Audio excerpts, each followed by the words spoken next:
Hey guys, what's up? It's Lee Sanders here. It is Sunday, March 22nd, 2015. I just want to give you guys a heads up because I had received the rather rude message from one of our subscribers, and I just want to set the record straight for anybody that may be curious, that may be wondering. Yes, I did hear about the news on Perro, who died as a result of some freak accident in a wrestling match that he was having with Rey Mysterio. TJ Perkins, aka Suicide Manic. Conan was involved in the situation as well. I've seen the video footage.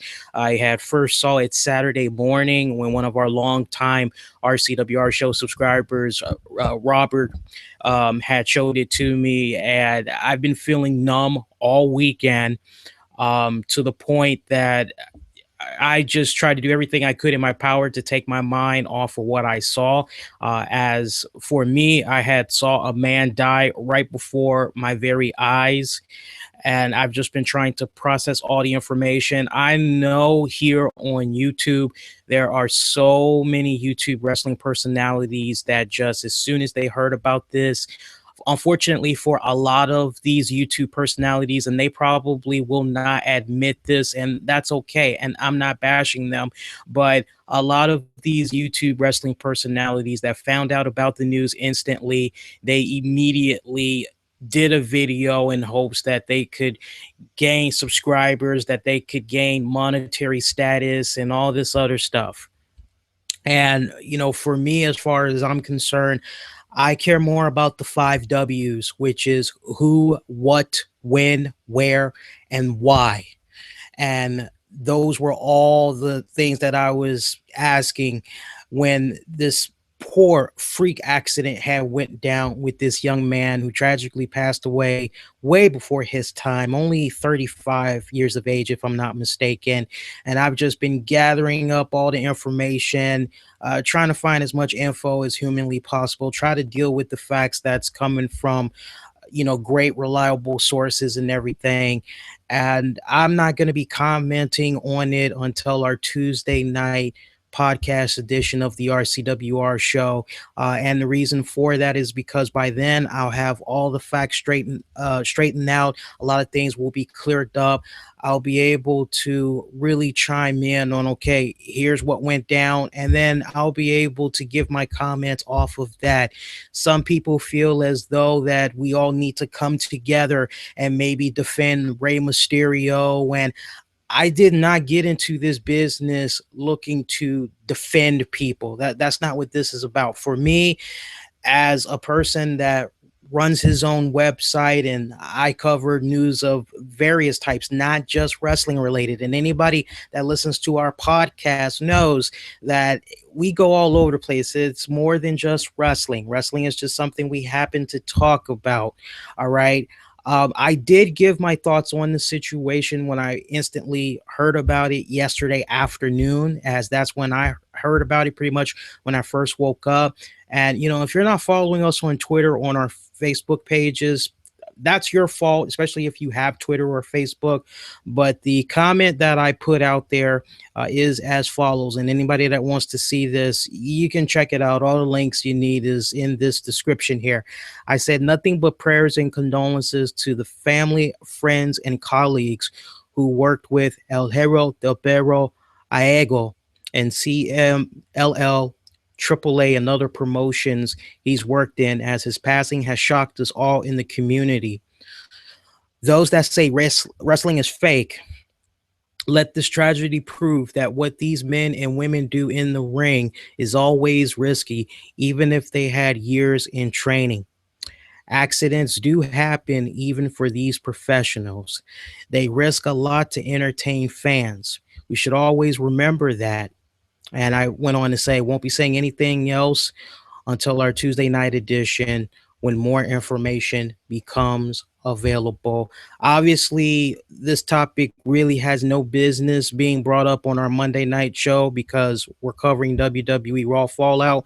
So that would be a bad place to really go in depth about it, especially um, I mean, I don't know. I don't know. Maybe I can bring it up just a little bit on Monday, but at this point, I really don't want to go all in depth on this until Tuesday. Understand at the end of the day, especially after the footage that I had saw, it really rocked me to its core.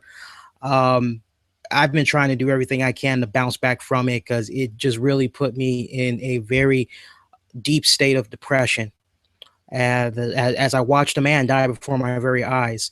And I've just been trying to finish out this weekend staying upbeat and everything like that. So I'm still trying to do that. I'll gladly talk about it for a good length of time on Tuesday. And I promise you guys, as soon as the Tuesday night show is over, I'll definitely upload my thoughts here on YouTube for you guys to check out. But those of you that may not like the fact that I won't be covering the topic until then, hopefully you respect my position and where I'm coming from. As at the end of the day, I have my own personal and private life that I must live. I'm not engulfed in wrestling 24/7. Some people feel as though Rey Mysterio needs to be defended or this person needs to be defended. Let's be in agreement on one thing. A young man lost their life in the most weirdest, tragic way possible. And he joins a very short list of other wrestling athletes that died in the ring, when one can make the argument, way too soon before their time.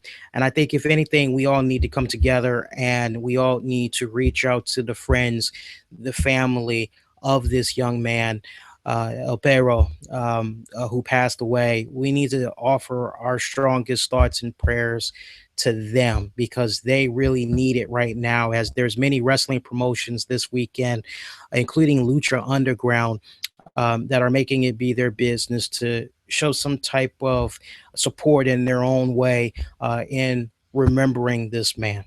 So that's all I have to say with regards to that. And like I said, be mindful of the YouTube wrestling personalities that's on here because, unfortunately, you have a lot of them. As I mentioned, they're covering this and they're monetizing their videos to talk about. I don't believe in making profit off of the dead. I just don't. That just gives me a sick feeling to the stomach. I'm not about monetary. For me, it's not always about the views. For me, a lot of times it's all about making sure all the information is accurate before I get ready to talk about the situation. And I must say, there's a couple of wrestling websites that's out there that I'm a little bit upset with, that have just continued to show this footage from all different angles of this young man dying in the ring.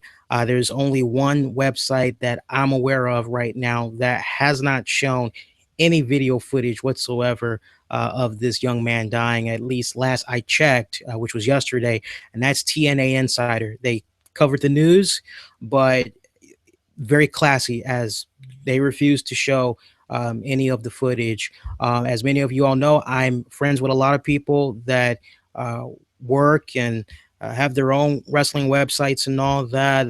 I trust me, I've been in contact with them and a few other people trying to gather as much info as possible. And pretty much everything that you guys are reading right now, it's definitely is pretty accurate about what all's going on. But again, I'll talk about it Tuesday night, 10 p.m. Eastern on Spreaker.com. Hopefully you can join us for that, as the way I'm feeling right now at this point, pretty much after WrestleMania is in the books, I'm going to be taking a little bit of time off for personal reasons. So, make sure you check us out. All right. All right. In the meantime, that's going to do it. I wish all of you all to be safe, be kind to one another, and hopefully we'll see you this Monday after Raw goes off the air, as that's going to be the final Raw in setting up WrestleMania. So hopefully it'll be a good one. And I promise we'll do everything in our power to make sure that it's pretty upbeat and all that as possible. Take care, guys.